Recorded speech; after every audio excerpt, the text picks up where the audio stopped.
Le habla. Queríamos hacerte una consulta. Recientemente teníamos una nota con la presidenta del Colegio Farmacéutico de Bahía Blanca, hablando un poquito de este suero hiperinmune equino. Queríamos saber si ya se estaba implementando en Bahía Blanca, cuándo llegaría. Y bueno, que nos comente cómo está la situación en el hospital municipal. Sabemos que el viernes llegó la vacuna y están inoculando a los médicos de la institución.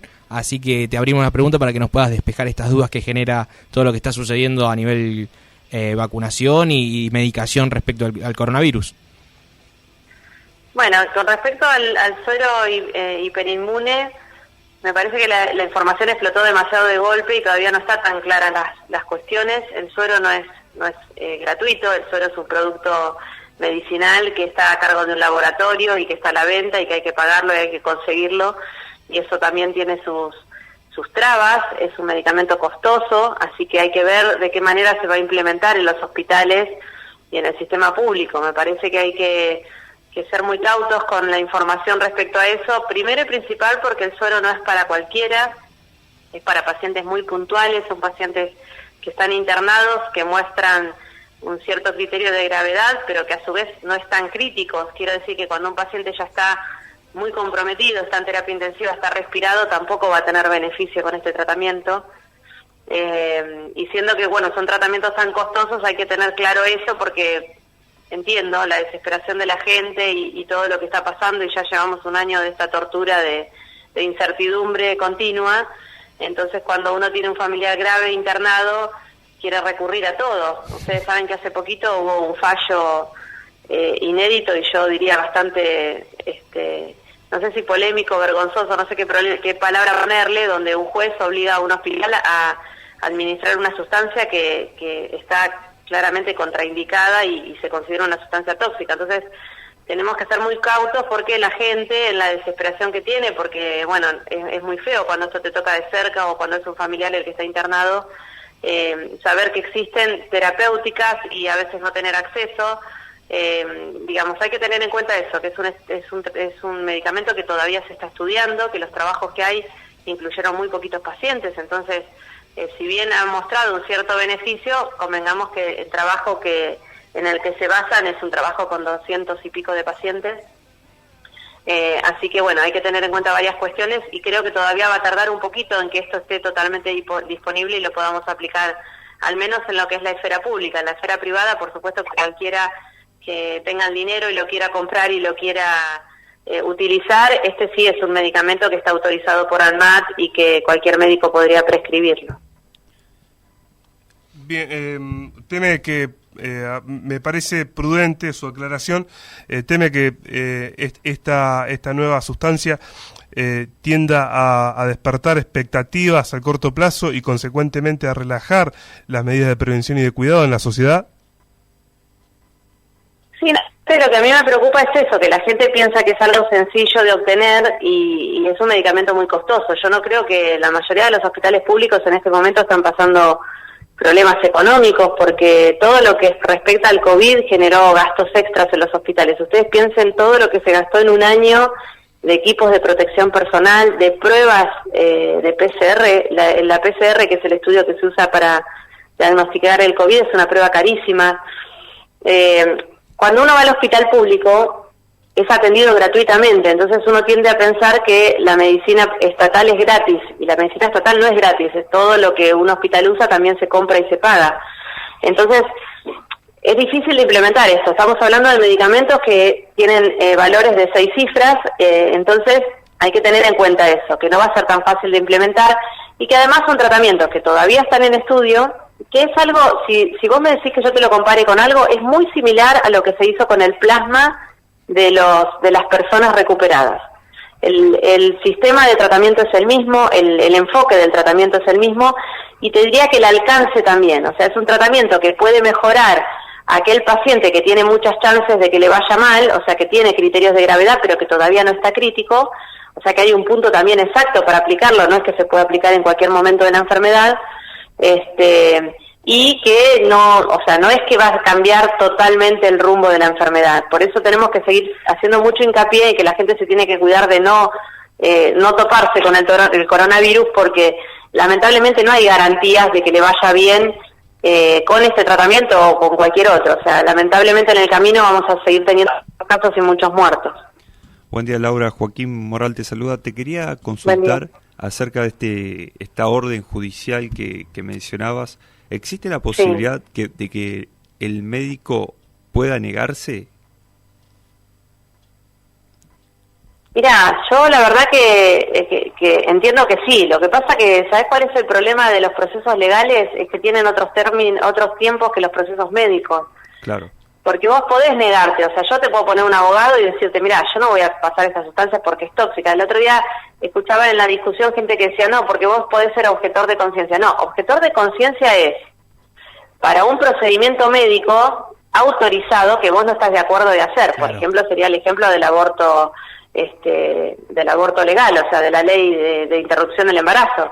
Pero esto te están obligando a hacer una cosa que es prohibida. O sea, no tiene, la verdad que no la entiendo cómo pudo llegar a salir esa orden judicial, porque realmente es hasta ilógico. Un juez que está obligando a un hospital a hacer algo que está prohibido.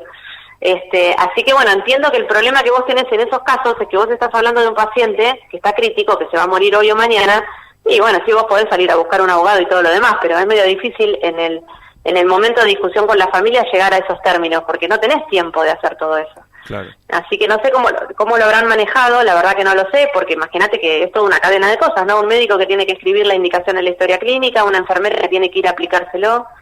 No sé cómo lo habrán cubierto legalmente esa situación en el hospital, pero bueno, se hace muy difícil. Nosotros hemos tenido casos menos graves, pero nos ha pasado con el ibuprofeno inhalado, nos ha pasado con otros medicamentos que también están en estudio, que en ningún lugar dice que hay que usarlos sí o sí, y sin embargo, bueno, la gente recibe la información y a veces es muy difícil cuando el familiar está en una situación de gravedad convencerlos de que, bueno, que no hay todavía evidencia para utilizar ese tipo de tratamientos. Así que, bueno, esa es la lucha que tenemos continuamente, no es solamente la preocupación de lo que está pasando y digamos, en la atención médica, sino también en tener que afrontar todas estas cuestiones, ¿no? Del aislamiento, de cómo permitir o no permitir a los familiares que estén en contacto con la persona con COVID, y bueno, todos estos avatares legales que a veces hacen un poco difícil la atención de los pacientes. Doctora, una pregunta por mi parte respecto a las dosis de las vacunas. Ayer fue un día muy cargado de información con esto del ANMAT y del suero. Por eso, yo lo que les digo no es que no es importante lo del sueroquino, me parece importantísimo, y además, ¿saben por qué es importante? Porque es un desarrollo argentino, o sea, fíjense el nivel de científicos que tenemos, que podemos decir eso. Pero no sé si es la noticia más importante, me parece que hay otras cosas que en este momento son más importantes, como el aumento de casos, y bueno, como vos decís, la vacunación y otras cosas que las tenemos más palpables, digamos. Respecto a la vacunación, ayer se corría el rumor que es algo que se viene hablando a nivel científico, a nivel mundial, de esto de aplicar una dosis para poder alcanzar a una mayor cantidad de gente o de población, en vez de las 2 dosis, que generaría mayor eficacia de la vacuna. ¿Qué opinión te merece? ¿Por qué se genera este debate científico ya más que político? Que bueno, creo que ahora a la mañana la subsecretaria o la secretaria la viceministra, de Salud lo desmintió, y que van a hacer el plan inicial de 2 vacunas, de las dosis por 2 dosis, mejor dicho. ¿Por qué se generó toda esta controversia? Mira, yo creo que la controversia y las cuestiones de la información tienen que ver con el apuro. O sea, lamentablemente, todo lo que respecta al COVID no tiene los tiempos normales de las decisiones en salud pública que se tienen con otras cosas. Por ejemplo, para retirar o poner una dosis de vacuna de hepatitis A se tomaron medio año para discutirlo. En la velocidad de lo que pasa con el COVID, vos tenés que ir decidiendo sobre la marcha de lo que vas haciendo, y entonces empiezan a pasar estas cosas. Porque a veces vos planificás que Rusia te entregue 2 millones de dosis y te terminan entregando 1 millón. O sea, Estas son cosas que pasan. Entonces, esto que a veces parecen contradicciones o desprolijidades, son cosas que las tenés que llevar adelante y no te queda otra. Yo entiendo que lo que se propuso no fue no dar la segunda dosis, sino posponer la aplicación. En vez de a los 21 días, hacerlo más adelante. Yo no veo ningún inconveniente en eso. De hecho, con todas las vacunas, cuando uno suspende un esquema de vacunación, te pongo otro ejemplo, hepatitis B son 3 dosis. Vos te colocaste 2 y te olvidaste la tercera, cuando vas 1 año o 2 años después, no es que te colocan de vuelta las 3 dosis, te ponen la dosis que te faltó. y pasó más tiempo y no pasa nada, porque esas dosis de refuerzo, justamente ¿para qué sirven? Para que la inmunidad sea más alta y más duradera. Entonces no es que una sola dosis no genera inmunidad, genera una inmunidad un poco menor a la que si te aplicas las 2 dosis, y por ahí la duda es si van a durar mucho tiempo los anticuerpos. Entonces esa segunda dosis sirve un poco para eso, para que los anticuerpos te duren más tiempo y tengas más cantidad. Entonces la verdad es que si vos sabés que con la primera vacuna generaste algo de anticuerpos, ya el objetivo lo lograste. Si la otra dosis te la dan a los 3 meses, bueno, lo importante es que con esa segunda dosis vos llegues hasta el año que viene sin tener problemas. Así que no me parece una estrategia alocada, digamos, se ha hecho con otras vacunas, y en esta situación que estamos viviendo es probable que tengamos este tipo de problemas, así que no me parece que esté mal, porque además la vacunación lleva toda una logística que no es tan fácil vacunar a todo el mundo con esta vacuna, porque esta vacuna requiere un frío específico, tienes que tener freezer en los lugares donde se vacuna. Vieron que en toda la ciudad de Bahía Blanca se está vacunando solamente en 2 lugares, porque ni siquiera podríamos poner esta vacuna en los vacunatorios comunes. En una sala médica. Claro, no se puede, porque necesitas un freezer a -20 y es imposible dotar de esa tecnología en este momento a todas las unidades sanitarias. O sea que me parece que hay que entender que es una vacuna diferente, es una vacuna especial, que además también la estamos aplicando con muchas medidas de seguridad, porque, no sé, es una vacuna nueva. Claro. Así que las personas se quedan media hora en el vacunatorio bajo control, bueno, todas esas cuestiones que hay que cumplir. Así que no me parece tan loco, me parece que por ahí hay que priorizar tratar de llegar a la mayor población posible.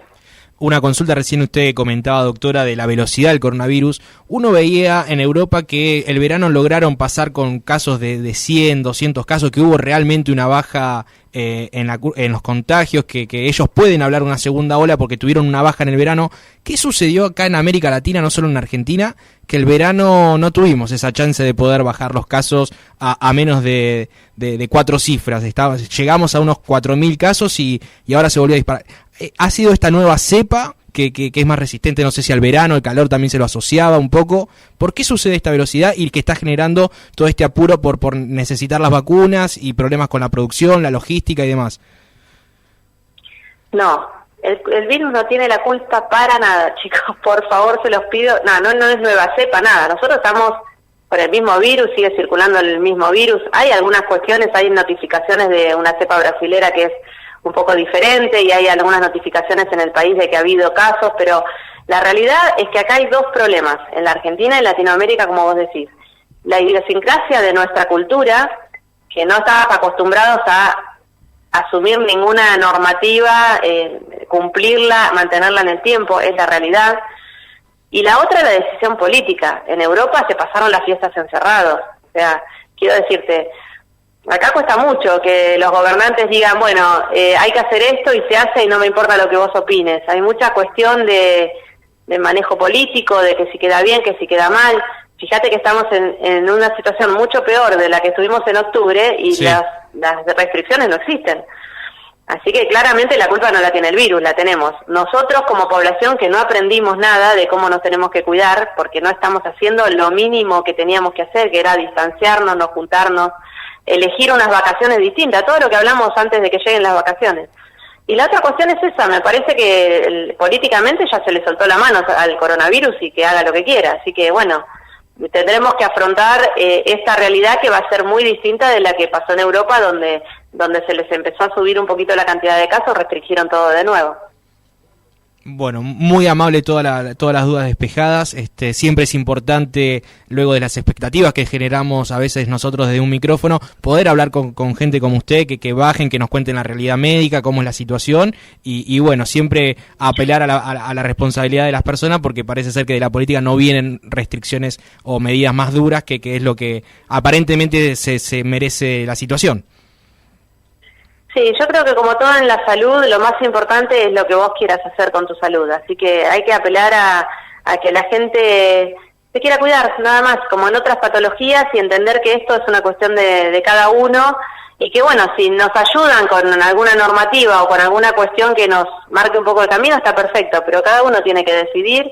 Y bueno, el que decidió enfrentar el coronavirus y enfermarse, bueno, tendrá que después pasar las etapas de la enfermedad, y seguramente vamos a tener etapas de muchos casos como hemos tenido en octubre, y ya lo estamos viendo, porque les digo que en este momento hay más consultas y más casos de las que tuvimos en octubre y yo no veo gente asustada, así que bueno, nada, yo sí, me parece yo sí. que aplicar a eso. Bueno, muchas gracias, doctora. Muchas gracias por la chicos, predisposición. Gracias por la nota, hasta luego.